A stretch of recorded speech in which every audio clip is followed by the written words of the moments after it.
What up, humans? Kurumi here, and welcome to our tips, tricks, and guide video. In this video, we are going to show you tips and tricks for Estes.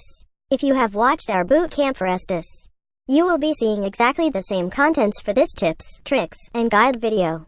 This tips, tricks, and guide video is for those who are intimidated on watching long videos. But if you guys are interested on watching the complete guide, just search for Toym Traveller Boot Camp Estes on the search bar. Anyway, let's proceed.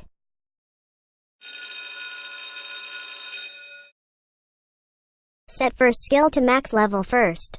Prioritizing this makes the cooldown of this skill lower and the healing points higher. That means you can support your allies better. Prioritize second skill less since your first skill is what you need to support your team. Always upgrade his ultimate skill when available for upgrading. Estes is one of the support that you can use easily. You just have to be beside allies to heal them efficiently. You should also distance yourself from the enemies, since they will be hunting you first in team fights because of your powerful healing abilities. Estes' passive skill is what you need to harass enemies, with the ability to hit the enemies with buffed basic attack. This can deal a decent damage to the enemies as a support. The charge to activate this skill can be increased while using your first skill. This really encourages you to support your allies frequently so you can activate this skill faster. Estes' first skill is what you need to heal yourself or your allies, with the ability to regenerate health to you or your allies. This is definitely helpful in team fights, especially if the enemies are trying to aim your marksman, or even you. Linking with an ally will also increase your physical attack and magic power. So make sure you cast this skill immediately during team fights, so your basic attacks and skills will have their damage and effects increased by a small amount. You can hold this skills button and drag it towards an ally that you want to heal in team fights. There is a red indicator above your ally's head to see which ally will be healed upon casting. So make sure to point your first skill to the proper ally you want to heal. You can also use this skill to heal yourself. You can do this by pressing this skill when you do not have nearby allies, or when you click this skill when you have the lowest health among your allies.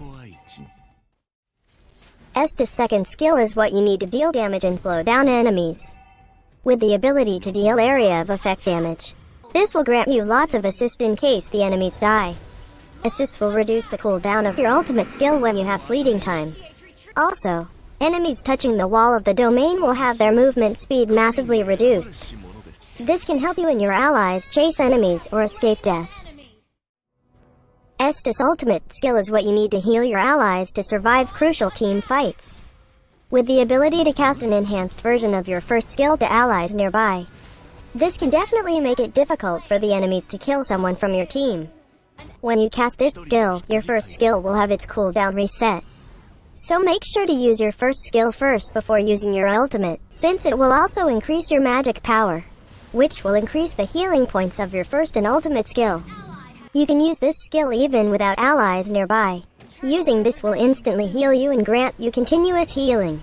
This can help you survive, especially when enemies try hunting you down first. As usual, we are now going to experiment some scenarios. We have our one and only lab rat, Rakuten, to demonstrate with us some heroes that can possibly counter Estes. First off, we have Baxia. Baxia's passive skill reduces the enemy's regeneration rate when they are hit by his skills. Rakuten decided to use Estes because he told us that he wants to be the star for today. Okay, wish granted. On this scenario, we also have Loca Girl as Rakuten's ally to be healed. Roddick will be the enemy Baxia. First, let us show you a side-by-side comparison of his first skill healing effects with and without Baxia's passive skill effects. As you can see, Estes heals Horith less with Baxia's passive skill.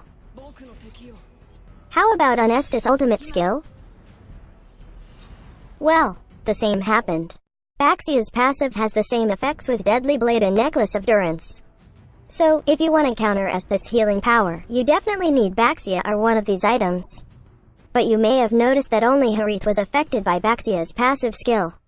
What if we only affect Estes with Baxia's passive skill? Will his healing power be reduced? Let's check it out. As you can see, Estes' healing power is the same with or without Baxia's passive skill. This is because his passive skill and the effects of Necklace of Durance and Deadly Blade only affects the affected target. So if you are using Baxia or using Necklace of Durance or Deadly Blade, make sure to affect most enemies with the anti-regeneration effects to lessen the healing they receive. Okay, next up we have Lolita. You may know that Lolita's second skill can block projectile skills. What if she uses her second skill in between you and your ally to stop you from healing? Will it work? Let's check it out. As you can see, your first skill still passed throughout her second skill, so this definitely won't stop you from supporting your allies.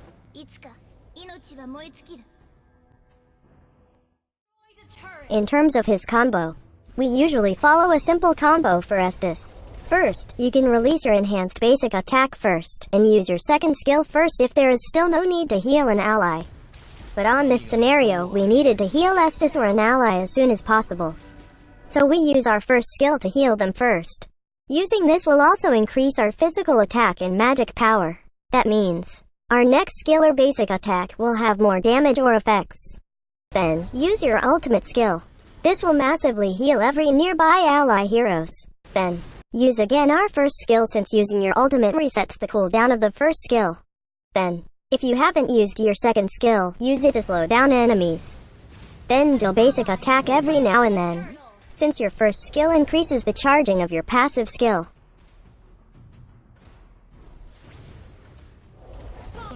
Here is another combo for your reference.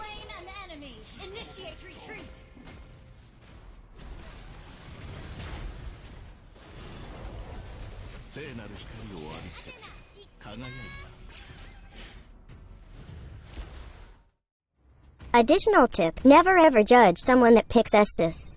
Estes is one of the best supports out there since he can heal an ally's health. He can make the status of an ally from dying to living. So make sure to report these kind of humans that are too negative, even if the game haven't started yet.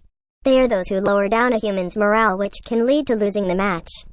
Always make sure to boost up your teammates, since boosting up their morale will make them stronger, which can help you achieve victory. No to toxic humans this 2020, okay? The tips I mentioned are just some of the ways you can use Estes. This video just guides you on how to use Estes, the Kurumi way. We would like to thank our Wakandian brother, Rakuten, for being our lab rat for this boot camp. You can search for him in-game and tell him how much you appreciate him, willing to sacrifice his pride and honor just to be a test subject. He loves receiving chocolate agates and some Angela dolls or just even likes. Again, thank you Rakuten. So, once again, this is Kurumi and that's how you use Estes. Thanks for watching. Do not forget to like and share this video. Also subscribe to our channel for more contents by clicking on the subscribe button below. For our skin giveaway events, visit the community tab for giveaway event posts. We have our Ko-fi account just in case you want to donate us some coffee funds. Check our Ko-fi link on the description of this video. Please, only trust bootcamp videos from our official accounts.